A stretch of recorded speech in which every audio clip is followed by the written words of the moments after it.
Welcome back to Where Antiquity Whispers. This image is called The Woman Who Lived on the Edge of a Volcano.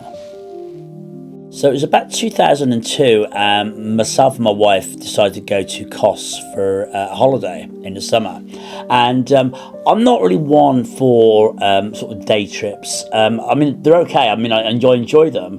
But as a photographer, going to visit some wonderful location is a bit frustrating, because I know when I get there, if it is beautiful, yeah, I'm going to take a few pictures. But I always know at the back of my mind that if I went later in the day or early in the day, the light is that much better, and I've got no control over that. So that's my thing with day trips, and it all stems, I think, from this actual shoot.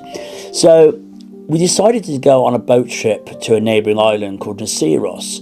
Nisyros has got a dormant volcano called the Stefanos volcano. I think they filmed Moonraker there, a James Bond film. And you can visit the crater, you can walk on the surface of the crater. There is a few bubbly bits where it's still kind of bubbling away, but it's quite safe. And it was an amazing experience, really enjoyed that. I mean, it's not every day you get to walk on the top of a volcano. Following on from that, our next stop was going to be a abandoned village called, I'm just going to check my notes, called Emporeios village. And in 1933, I think it was basically pretty much flattened by seismic activity, easy to say, and most of the inhabitants of that village abandoned it.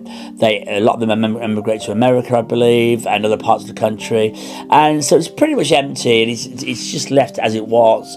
And that was the next port of call. Now, the one thing about this trip, which kind of pleased me a little bit, was when we got to catch the boat, the boat had a problem with the engines or something, and the trip was delayed by 2 or 3 hours, which was music to my ears, because obviously it's the middle of summer, and I thought, well, doing the calculations, I thought, well, the light's going to get better in the afternoon, so when we get to go to visit some of these locations on the island, the chances are I'm going to get better light and therefore might get some better pictures, if it's worth photographing, which it was.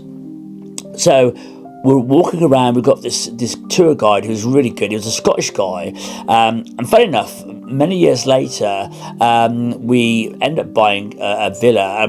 I'm talking probably 10, 15 years later. We ended up buying a villa in Turkey, and I was with a group of friends walking through Bodrum, and I bumped into this guy who was now working in Turkey, and he remembered me. He remembered me as being a photographer, and I sent him some pictures in the post, which I promised him. But yes, that was quite a coincidence.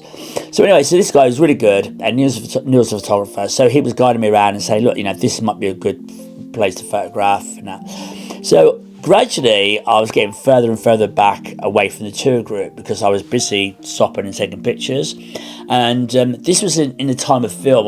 It didn't go digital till about 2005, so I was still shooting film at this stage. And I remember stopping to have to reload my camera, so I had to take the film out, put a new roll in, and so I got a little bit broken up from the pack. And so I did that and started walking, and I heard him shout my name to come to the front of the group. And the reason he was calling me was there was this picture of these two goats down this narrow alleyway, and in the background there was this elderly lady with quite wild hair, slightly backlit, sat on her at the side of her house, I presume, on her doorstep, and it was what I would call like biblical. It was a moment that like could have been out of the Bible or something. It was all these ruined houses, and there was this lady who was still living in the village, and there wasn't many people left in the village, probably about a handful from what I'd gathered, and it was amazing. I took a few pictures, and we had to move on because the boat was going to be leaving. But me being me, I couldn't resist to get one more shot, and I walked down the alleyway towards the house, and this lady stood up, and she must have heard the shutter go on the camera, because she let out this bellowing, I can remember it now, bellowing laugh, real big laugh, and she said, photographe, photographer or photograph. So I didn't speak much Greek at that point, and she was obviously speaking French, I presume.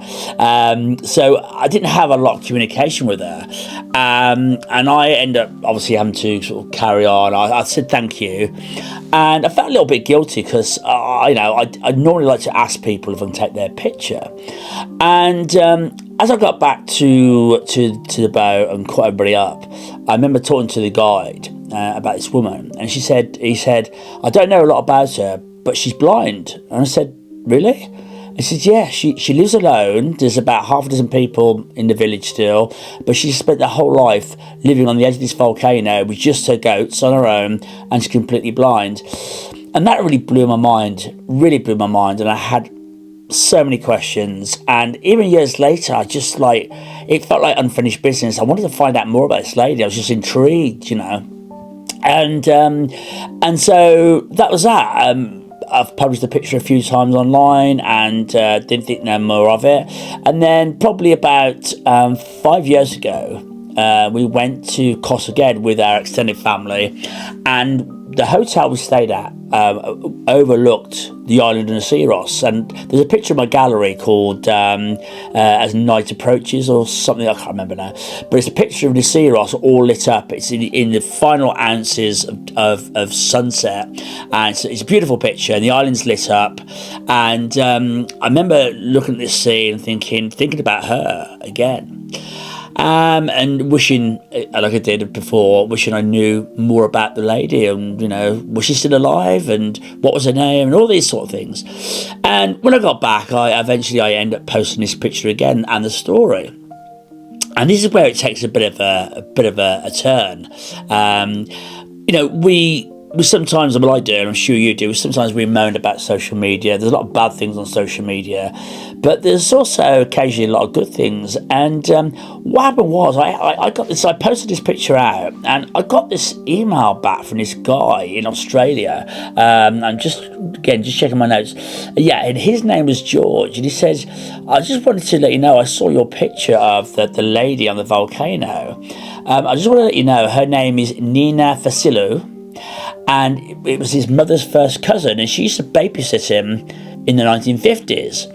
And I was like, wow, I just couldn't believe it. And so I to and fro with him a little bit, asked him a few questions, and he tells me she didn't live most of her life on her own in Emporeios, even after going blind. And she had two cousins in the village who would visit her, quite regularly to help her. But she was very independent, he said. It's a 2-floor home. And he just said that she'd passed away in 2017.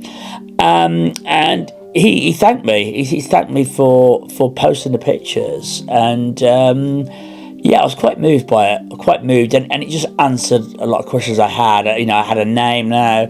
And it was just a lovely moment, a really lovely moment. And I'll never forget that day. This wonderful lady who lives in a village with no electric, no water, with just goats, and who's blind. It's just amazing, the resilience of this woman. And so that was a conclusion to this image that I took, the 21 years before.